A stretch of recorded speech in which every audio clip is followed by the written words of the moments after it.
Halina't muli po nating pakinggan at panoorin ang mga video ng Mensahero ng Silangan. Dahil sa mga video pong ito, dito po natin masumpungan ang mga kasagutan sa atin pong mga matagal ng katanungan. Tara po, panoorin po natin.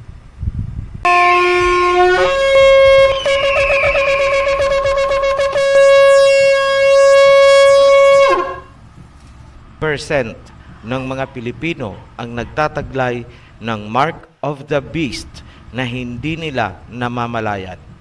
Ibig sabihin, humigit kumulang 95 million ang may Mark of the Beast na sinasabi sa Book of Revelation.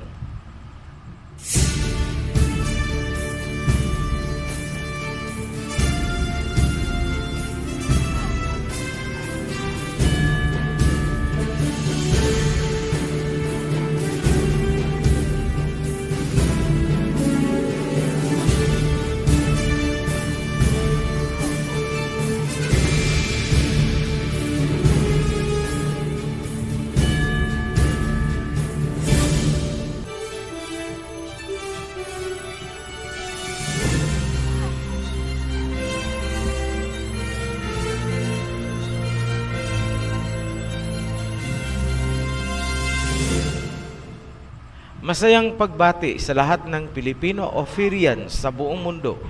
Ito na ang pinaka-ultimatum ng aming mga babala para sa inyong mga patuloy na bumabatikos, kumukutya at kumakalaban sa katotohanan ng aming inilalahad. Sana kahit sa huling pagkakataon, muli niyong buksan ang inyong mga kaisipan at unawain ang aming mga inihahayag. Itabi niyo muna ang anumang doktrina at unawaing mabuti itong tungkol sa Mark of the Beast. Mahigit 95% ng mga Pilipino ang hindi nag-aalam na taglay pala nila ang Mark of the Beast na sinasabi sa Revelation 13. Ibig sabihin, 95 out of every 100 Filipinos ang nagtataglay ng Mark of the Beast. Ang kasalukuyang populasyon ng Pilipinas ay mahigit 100 million. Lumalabas na hindi bababa sa 95 million ang markado na ng hayop na sinasabi sa Revelation 13. Sa kabila ng samot-saring pinagdadaanan ng Ophirian Heritage Conservatory, kami ay labis pa ring nagagalak dahil may mga taong patuloy na nagsisiyasat ng katotohanan. Sa kabilang dako naman, nakakalungkot ding isipin na maraming tao ang napadpad sa iba't ibang sekta, grupo at relihiyon na itinanim dito ng mga dayuhan at patuloy na pinalalago ng mga nabubulagang tagapagturo. Kung uusisain natin ang kanilang mga itinuturo tungkol sa Mark of the Beast, mapapansin nyo na may kanya-kanya silang mga teorya at haka-haka tulad ng mga sumusunod. These are the misconceptions. Number 1, ang Pope daw ang beast. Number 2, microchip and barcodes daw ang Mark of the Beast. And number 3, bakuna daw ang Mark of the Beast.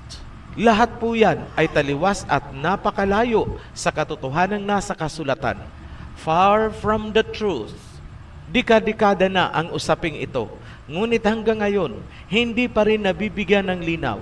Bakit? Kasi, unang-una, may malaking problema sa translation ng Revelation 13 verse 18. Pangalawa, ang tunay na kahulugan ng Mark of the Beast ay hindi po matatagpuan sa Book of Revelation, kundi nasa Genesis. Huwag kalilimutan na ang katapusan ay itinakda sa simula pa lang. Isaiah chapter 46 verse 10, I make known the end from the beginning, from ancient times, what is still to come. I say, my purpose will stand, and I will do all that I please. Gaya ng sinabi namin sa simula pa lang ng ating YouTube channel, wala kayong mauunawaan sa Revelation kung patuloy niyong tatanggihan ang katotohanan na aming inilahad sa mga naunang series mula pa noong 2019. Yes, Muli kong babanggitin ang mahahalagang foundation videos na kailangan nyong napanood upang lubusang maunawaan itong mga sinasabi namin ngayon mula sa Book of Revelation. Ito ang mga series na kailangan nyong maunawaan. Number 1, Creation Series. Number 2, Babylon Series. Number 3, World Genealogy and Territories Series. Number 4, Rizal Series. Number 5, 2 Witnesses Series. Lahat yan ay kailangang naunawaan bilang preparasyon para maunawaan din ang Book of Revelation, lalo na itong tungkol sa Mark of the Beast. Mahalagang alam nyo ang mga totoong naganap sa Genesis chapter 1 and 2, pati na ang genealogy ng tao mula kay Adam and Eve, pababa kay Noah hanggang sa 12 tribes of Jacob's Israel. Importanteng alam nyo kung sino talaga ang mga tunay na Gentiles sapagkat sila ang lahi ni Gog and Magog na magpapatupad ng Mark of the Beast.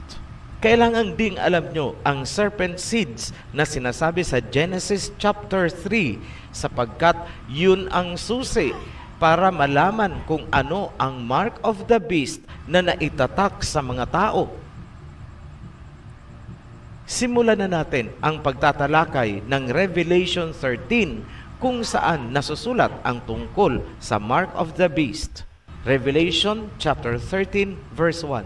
The dragon stood on the shore of the sea, and I saw a beast coming out of the sea.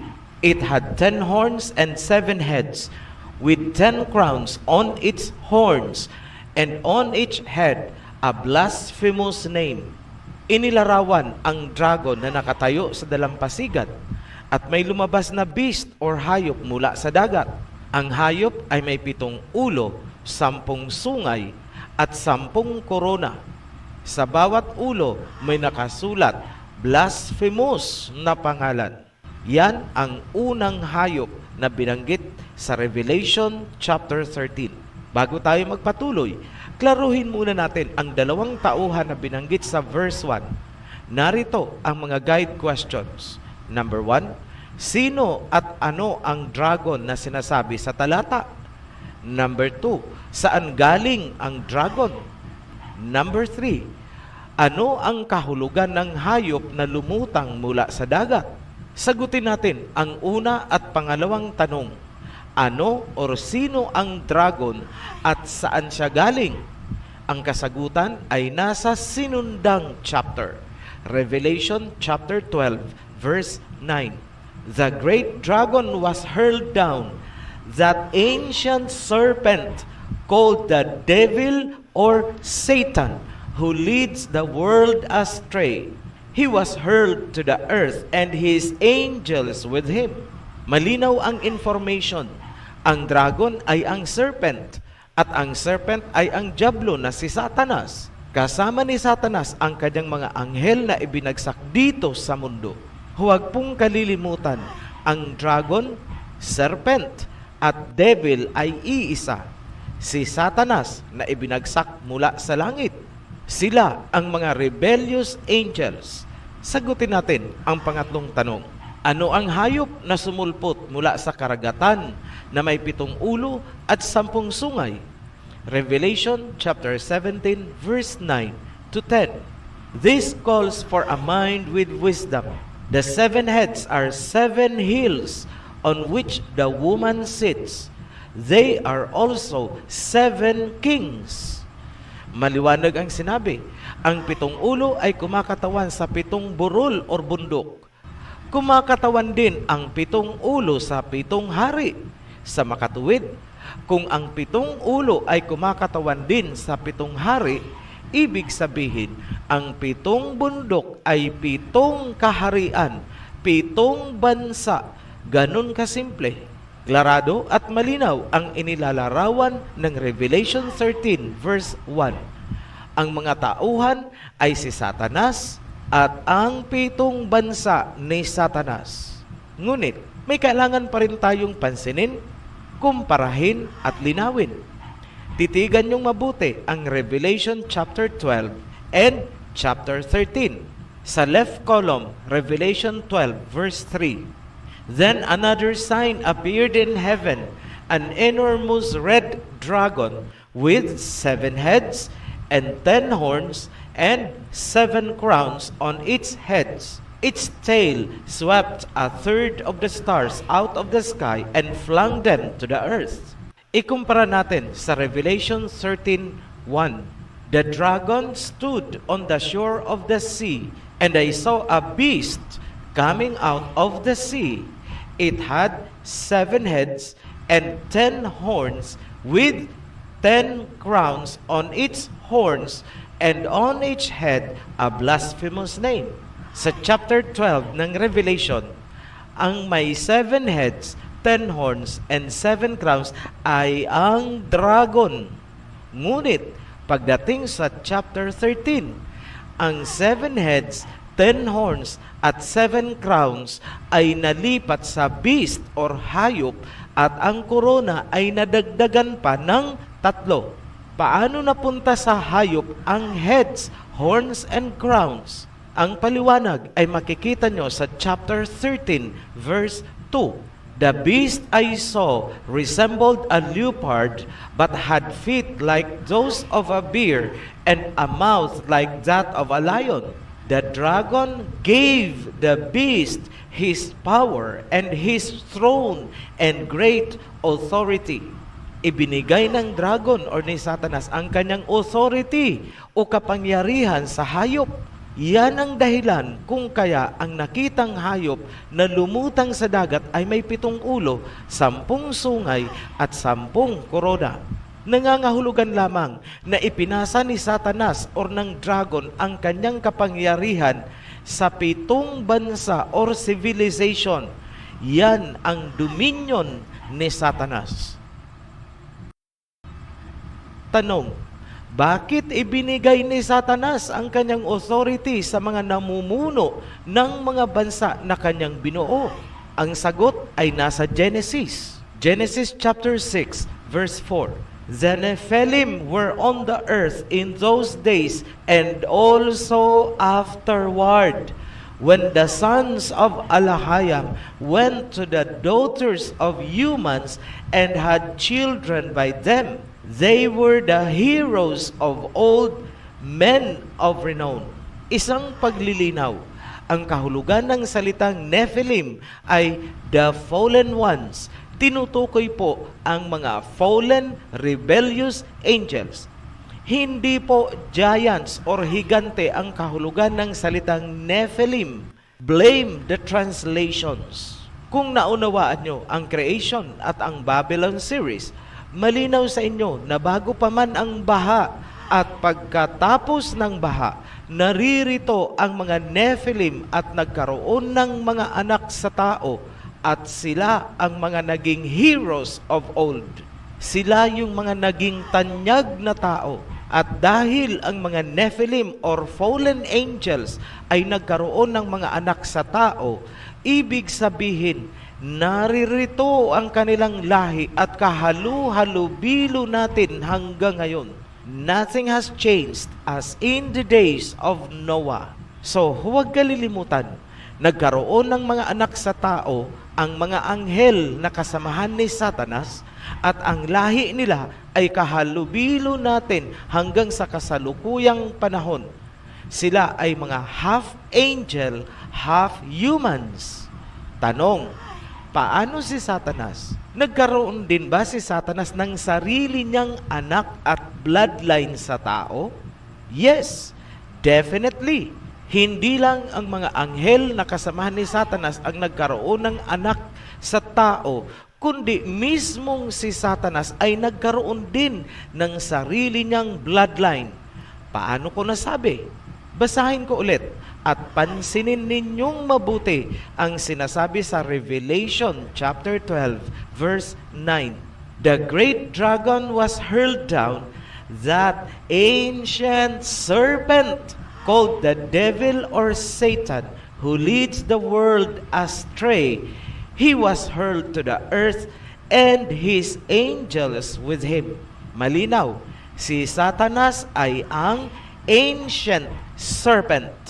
Saan unang nabanggit ang serpent? Nasa Genesis chapter 3, noong nilinlang niya si Eve.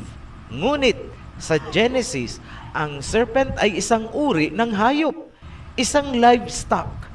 Paanong nangyari na ang serpent na isang hayop ay si Satanas ayon naman sa Revelation 12 verse 9? Sa paglipas ng panahon, unti-unting mas lalong luminaw ang mga pangyayari. Una, kailangan nating tandaan na si Satanas ay isang spirit sapagkat siya ay isa ring angel, isang anghel. Bilang spirit, ginamit ni Satanas ang katawan ng serpent upang akitin si Eve. Yan ang unang posibilidad kung kaya ang serpent at si Satanas ay pinag-isa pagdating sa Revelation. Pangalawang posibilidad, either inutusan ni Satanas ang serpent bilang kanyang kinatawan. Yan lang ang posibleng nangyari kung paanong si Satanas at ang serpent ay itinuring bilang isa pagdating sa description sa Book of Revelation. Tanong OHC, pwede bang pumasok ang spirit ni Satanas sa katawan ng hayop? Yes. Kung natatandaan pa, noong pinalayas ng Misaya mula sa katawan ng tao, ang pulutong ng mga demonyo, lumipat sila sa mga baboy. Nasa New Testament po yan. Isang patunay na maaaring ginamit ni Satanas ang serpent sa pamamagitan ng demonic possession.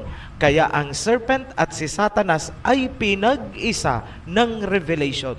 Balikan natin ang tanong kanina, kung nagkaroon din ba ng sariling bloodline si Satanas bilang serpent?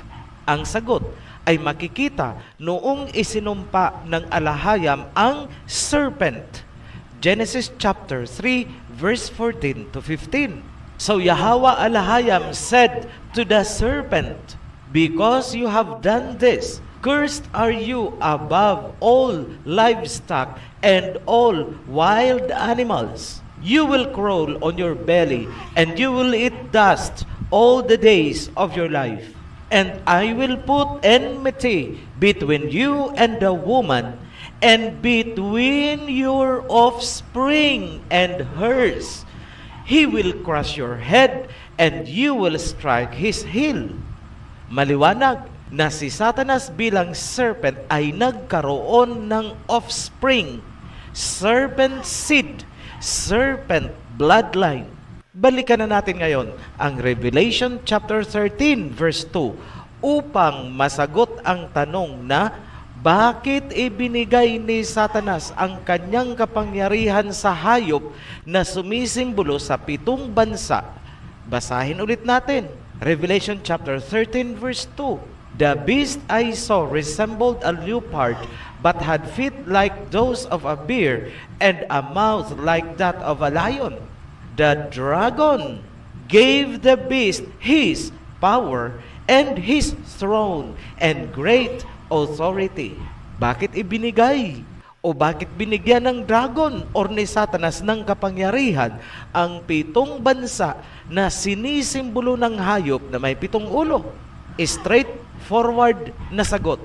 Sapagkat ang mga bansang sinisimbolo ng beast or hayop ay bloodline ng kanyang anak, serpent seeds, kasama din ang bloodline ng kanyang mga anghel na ibinagsak dito sa mundo. Ang kanilang bansa ang sinisimbolo ng hayop na may 7 ulo at 10 sungay. Tuloy natin, verse 3. One of the heads of the beast seemed to have had a fatal wound, but the fatal wound had been healed. The whole world was filled with wonder and followed the beast. Verse 4. People worshipped the dragon because he had given authority to the beast, and they also worshipped the beast and asked, "Who is like the beast? Who can wage war against it?" Ang isang ulo ng hayop ay nagkaroon ng malubhang sugat, ngunit ito ay gumaling. Namangha ang buong mundo at ang mga bansa ay sumunod sa hayop. Sinamba ng sangkatauhan ang dragon or si Satanas at sinamba rin nila ang hayop na nagmula sa dagat. At kanilang sinabi, sino ang makakatalo sa hayop sa digmaan? Ayan, inilarawan ng Revelation ang geopolitical at military alliance nitong 7 superpower nations ni Satanas. The Empire of Satan. Yan ang unang hayop na inilalarawan ng Revelation 13. Dumako tayo sa pangalawang beast or hayop. Revelation 13 verse 11. Then I saw a second beast coming out of the earth. It had 2 horns like a lamb, but it spoke like a dragon. It exercised all the authority of the first beast on its behalf, and made the earth and its inhabitants worship the first beast whose fatal wound had been healed. Ang pangalawang beast or hayop na sumibol ay nagmumula sa lupa o kapatagan. Ito ay parang maamong tupa, ngunit kapag nagsalita ay parang dragon. So alam natin ang pinakakahulugan ng dragon, si Satanas. Bakit inilarawan na anyong tupa? Sapagkat ang hayop na ito ay nagbabanal-banalan at nagkukunwaring advocate ng kapayapaan. Bukang bibig ay kapayapaan para sa mundo, pero sa likod nito ay inuudyukan ang mga bansa na digmain ang ibang bansa o karatig bansa. Bakit ganon ang gawain nitong pangalawang hayop? Sapagkat taglay nitong pangalawang hayop ang kapangyarihan ng naunang hayop na kumakatawan sa 7 bansa o sibilisasyon na itinatag ni Satanas. Ano ang nakatakdang gagawin nitong pangalawang hayop? Sa pamamagitan ng pagbabanal-banalan, ipapasamba niya ang unang hayop na may 7 ulo at 10 sungay. Hihimukin niya ang mga bansa na manikluhod at magpasakop doon sa unang hayop na may 7 ulo na umahon mula sa dagat. Ipinapakita ngayon ng Book of Revelation ang interplay or ugnayan ng religion and world geopolitics. Ituloy natin ang papel nitong pangalawang hayop. Verse 13. And it performed great signs, even causing fire to come down from heaven to the earth in full view of the people. Because of the signs, it was given power to perform on behalf of the beast. It deceived inhabitants of the earth. It ordered them to set an image in honor of the beast who was wounded by the sword and yet lived. Ang pangalawang hayop ay magpapamalas ng mga kamangha-manghang mga bagay tulad ng pagpapababa ng apoy mula sa kalangitan, kung kaya magagawa niyang linlangin ang sangkatauhan. Ipag-uutos nitong pangalawang hayop na igawa ng image ang unang hayop bilang parangal in honor of the first beast. Tuloy natin, verse 15. The second beast was given power to give breath to the image of the first beast, so that the image could speak and cause all who refused to worship the image to be killed. Pag-uusapan muna natin ang image na ipapagawa nitong pangalawang hayop para sa unang hayop. Sa Bible, kapag sinabing image, ito ay isang inukit na imahe. Sa madaling salita, ribulto. Pwedeng gawa sa kahoy, bato, at semento. Katulad sa mga nakikita niyong mga ribulto na niluluhuran, pinapasan, ipinuprosesyon, at sinasamba ng maraming tao sa mundo. Ngunit, may malaking kaibahan itong ribulto na ipapagawa ng pangalawang hayop sapagkat Ang imahe na ipapagawa ay nakakapagsalita, nakakagalaw, may boses. Ang ibig pong sabihin, voice of authority, katulad ng isang maimpluwensyang tao. In short, ang image na ito ay magkakaroon ng kakayahang impluwensyahan at manduhan ang mga tao. May kakayahang sumagot kapag kinausap mo. May angking katalinuhan. Kaya niyang i-recite kahit ang buong Biblia at kaya niyang sagutin ang mga komplikadong katanungan na ikakamangha ng sanlibutan. Sa kasalukuyang ginagawa namin itong video, nakikita ng OHC ang patuloy na pag-evolve ng prototype para sa imahe. Isang robot na parang tunay na tao at may super artificial intelligence. Pinangalanan siyang Sophia, meaning wisdom. Tuloy natin. Ano nga ulit ang sinabi ng Revelation 13 verse 15? The second beast was given power to give breath to the image of the first beast, so that the image could speak.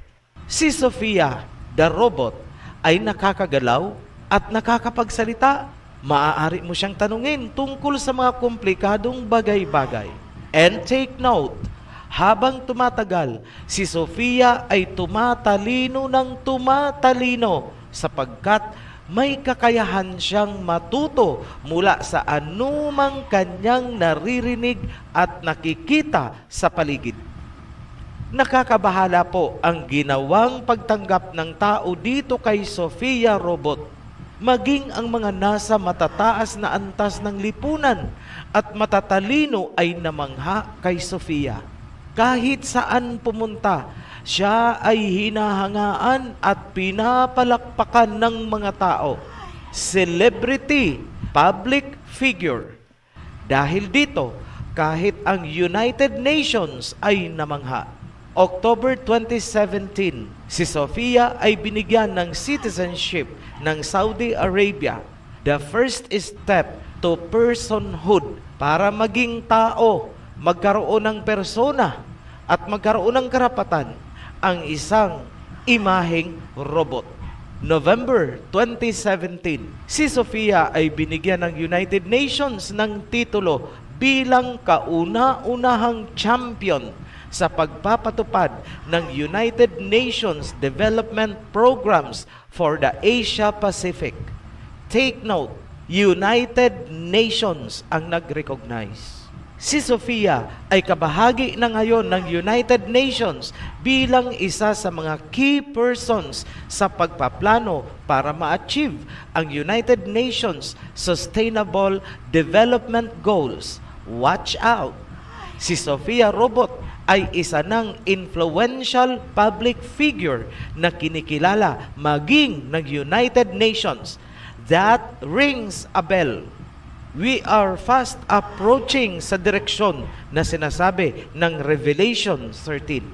January 2018, si Sophia ay na-upgrade at nagkaroon ng gumaganang paa at legs upang makalakad na parang tao. Ang kanyang balat ay naging parang totoo at nagagawa niya ng mag-smile habang nakikipag-usap at iba pang facial expressions. Very human. Sa kasalukuyang ginagawa itong video, March 2021. Saan ang direksyon na tinutumbok ng sangkatauhan? Where do we go from here? Huwag kayong magugulat kung dumating ang panahon na luluhuran ng mga tao ang isang robot Messiah. Ulitin ko, huwag kayong magugulat kung ang mga tao ay luluhod sa harap ng robot na Messiah. Bakit ko nasabi? Simple lang. Kung ang ordinaryong rebulto ni Kristo na gawa sa kahoy o bato at hindi nakakapagsalita ay niluluhuran, ano pa kaya kung isang Kristong robot na nagsasalita at nakakapagsermon ang dumating? Imagine nyo na lang, noong rebultong kahoy pa lang si Kristo, natataranta na ang mundo sa kaluluhod. Ano pa kaya kung isang Jesus Christ robot na nagsasalita ang ipalit at ipakilala ng mga pari? Magbibilihan din ang mga Katoliko ng miniature robot nila sa bahay. Parang laro ang Voltes 5 robot na di baterya. At yun ang luluhuran nila at pagtitirikan ng kandila. At doon sila magdasal. Nakita nyo na kung anong direksyon ng kabaliwan ang patutunguhan ng mundo? Sino at saan galing ang konsepto o katuruan ng pagsamba sa mga imahe at ribulto? Greeks at mga Romano. Kung si Sophia robot na prototype pa lang ay tinanggap na ng United Nations, paano na lang kung magkaroon ng Jesus Christ robot na higit pa kay Sophia? Hindi kaya yun na ang gawin nilang President of the United Nations General Assembly? O kaya, Chairperson ng United Nations Human Rights? At isang Messiah robot ang susundin ukol sa mga religious and biblical policies. At siya na ang pakikinggan ng mga bansa? Think about that. Yan ang tinutumbok ng mundo ngayon. Ebidensya, ayan, paunang mind conditioning si Sophia the robot. Tahasan naming sinasabi sa inyo, papunta na po tayo sa panahong sinasabi ng Revelation 13, verse 15 to 17. The second beast was given power to give breath to the image of the first beast, so that the image could speak and cause all who refused to worship the image to be killed. Ang pangalawang hayop ay nagkaroon ng kakayahan upang bigyan ng hininga ang imahe o ribulto upang ito ay makapagsalita, at ang sino mang hindi sasamba sa imahe o ribultong ito ay papatayin. Verse 16 to 17. It also forced all people, great and small, rich and poor, free and slave, to receive a mark on their right hands or on their foreheads, so that they could not buy or sell unless they had the mark, which is the name of the beast or the number of its name. At pipirasahin ng hayop ang sangkatauhan na tumanggap ng marka sa kanilang noo o kanang kamay. Ang sino mang walang marka ay hindi makakabili o makakapagbenta. Lumilinaw na ngayon ang ugnayan ng politics, religion, and economy.